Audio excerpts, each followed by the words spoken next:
Hola, AP Comp. When I see a few different messages from you guys asking the same question, sometimes it's probably easier for me to just give another mini lesson.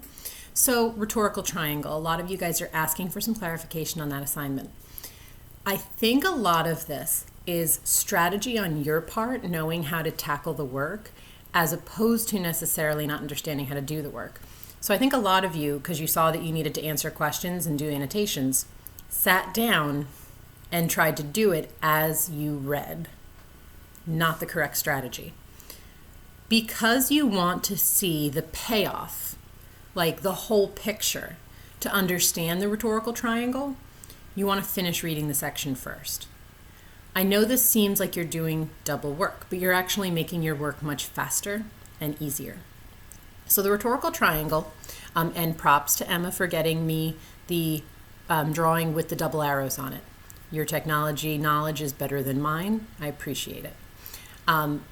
You want to look at those three elements and the relationship between them. Now, the relationship between those three elements, which are usually speaker, audience, and subject.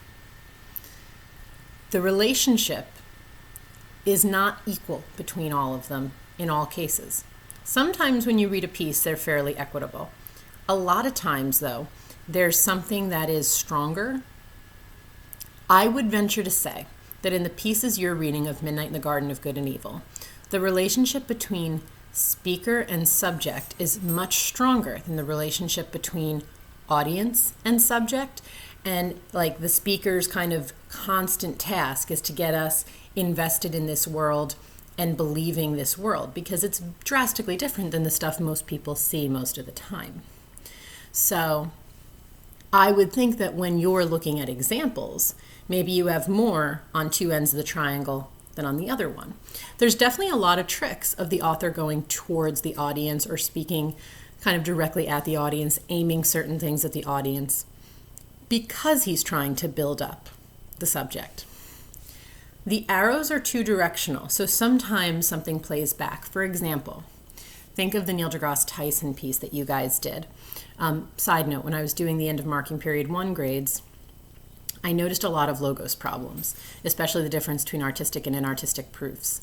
I even noticed many more struggles than I anticipated between identifying pathos and logos in that Neil deGrasse Tyson piece. So we may have a day of going back over that piece, because I thought it was much clearer than it seems that it was when I was looking over your notes. Think of Neil deGrasse Tyson. One, he's sitting down the day of or after 9/11 to write this email. He's writing it to people he knows. He's writing it also with a thought towards posterity, right? He eventually publishes it in an article. So he has a thought that's like, I have to document this. That's a thought towards audience. So the ways in which he documents so precisely are both logos. They take a lot of the panic and pathos out of it, but also it's very clearly directed at a long-term audience, an audience that may not remember what this was like you guys. There's also the inherent subject. Like the inherent subject of it is that he's trying to kind of get through the day and then reflect upon the day. And the subject of 9/11 just is the subject of 9/11. That subject works like he's talking to it. It also frequently works back on him, because you can tell he's processing this subject a lot. So it's not just him talking towards the subject. Like there's times where he goes, I knew based on the type of collapse that there was, I knew based on the level of debris where it was, because math and science brain, he's like, mathematically I knew that this had collapsed, basically a block, and it had taken down everybody in that block. Like mathematically I knew what this meant. That's him talking to subject. Subject works back on him with moments like his daughter going, Daddy, will my toys be okay? Daddy, why did the pilot put his plane in the building? Those are really pathos-ridden moments for him. Now also, so there's some double dipping there. The way he phrases certain things, that subject works on the audience as well. So when he talks about having the camcorder, watching the bodies fall, the dust, packing up his son and daughter, he could have mentioned that he had kids. He could have mentioned that he had little kids. He was very specific about their age and at times gave very kind of appropriate age bracket like responses for them, like his daughter drawing and having these sort of dark drawings, all the accessories that he needed for his son. I knew exactly what he meant when he said dexterous stroller, because my husband and I have been looking for a double stroller that was as dexterous as our first one, and we eventually gave up and just bought one that was close, and then like literally 2 days later something that we were looking for came into the store, so we were very upset. But like that's something that works on audience members. It works on audience members of a different age bracket. Parents react differently to reading this than you guys who don't have children. Like the idea of a 5-year-old lining up for kindergarten in the shadow of the World Trade Center on the day of 9/11 is inherently terrifying to me. Inherently terrifying. You would look at those relationships and answer those questions, but you kind of need the whole text in order to do that. Are you necessarily looking for devices? You're always looking for devices. It's not that there are necessarily clear-cut devices that go with specific elements. You have to look at what a particular author is doing. In the case of Midnight in the Garden of Good and Evil, the author and the speaker are the same. That doesn't always happen, but in this case it does. So you're looking at John Berendt like trying to handle the other two aspects and the writing strategies he uses for that. Is he using first person? Is he really intricately building setting? Is he using dialogue? When he uses dialogue, is he using Southern dialect? Regionalism, Southern dialect. Is he using imagery?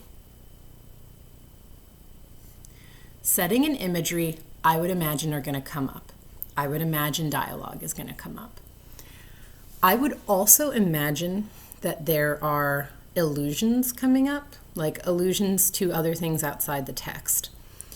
Referencing something like a Coca-Cola is not an allusion, but you're looking at the South, you're looking at a lot of history, you're looking at larger scale references, historical or otherwise, so I would keep that in mind.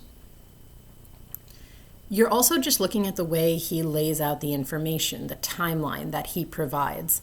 There is no reason for an author to lay out things in a particular way. Like no one says, hey, you have to do it chronologically, or you have to start at this point. He can start wherever he wants, and he can phrase it however he wants. So everything he does is intentional, and therefore everything he does is of interest to us. Remember, and this was a really big thing I started seeing in the weaker In Cold Blood essays, these are not characters. Characterization might be used, but these are not characters, they're real people. So he's not making up any of this. He's not making up the old voodoo witch doctor lady. He's not making up the transvestite performer. He's not making up the boyfriend or the guy himself, the murderer. All of this is real. In fact, fun fact, in the movie, which is actually pretty good, the transvestite performer comedian, she plays herself in the movie. So it's very meta because you know that this is real, you know that there's a book about this real event, and then there's a movie about this real event, and a real person from that real event plays themselves in the retelling of the event. It's all about how this real information gets presented and processed. So I hope that's more helpful to you. Like if you were looking at something along the lines of, am I looking at this correctly? What's the difference between characterization and having a character? John Berendt doesn't make up that any of this occurs in the timeline that it occurs. But does he present the information to you in a way that is necessarily leaned in a direction? Of course, he thinks the guy killed the boyfriend. He thinks the guy's crazy and like awesome crazy, like vain, selfish, spoiled, all these things. But he's clearly presenting the book in that light. Just like Truman Capote clearly presenting In Cold Blood in the light that Dick and Perry are guilty, that they're crazy, that they did this for no reason, and that it was this quintessential example of the kind of crime everyone is scared of happening to them, but actually very rarely happens. Very rarely does a crime where no connection between murder and murderers and very kind of random motive exist. There's very few break-ins that result in the murder of an entire family, like from a total stranger. It's very rare. So Truman Capote is sort of highlighting this very inherently fearful event for us. I hope this helps. Do let me know, email me or otherwise. See you guys tomorrow.